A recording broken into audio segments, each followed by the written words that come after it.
तेलंगाना के वज़ीर आला के चंद्रशेखर राव का दिल्ली में TRS party senior leader Abdul Mukhit Chanda ने किया गुलदस्ता पेश कर इस्तकबाल। कल यानी जुमेरात को 12:30 को टीआरएस पार्टी ऑफिस का संग बुनियाद सीएम केसीआर के हाथों रखा जाएगा। इस मौके पर टीआरएस पार्टी वर्किंग प्रेसिडेंट वज़ीर केटीआर और दीगर उज़रा भी इस तकरीब में शिरकत की।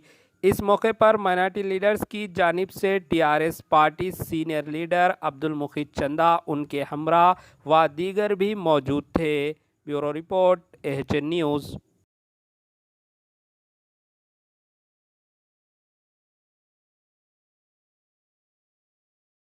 जले एक ऐसे जहान में जो जायके की दुनिया हो, पसंद आपकी हो वहां पर जहां इंतखाब आपका हो। खुशामदीद बेकवेल केक हाउस, जहां कुदरत के जायकों का मिलाप होता है। मोहब्बत में डूबती है अनोखी तरकीबें, तजुर्बे के आंच पर महारत पकती है और फिर कुछ नया बनता है। बेकवेल केक हाउस के नए डिलीशियस दम के रोट्स, असली घी और खालिस बटर में तरबतर, काजू पिस्ता बादाम के लज्जतदार मिलावट के साथ जायके खुशियों के। बेकवेल केक हाउस, टोरी चौकी, एक्स रोड, हैदराबाद।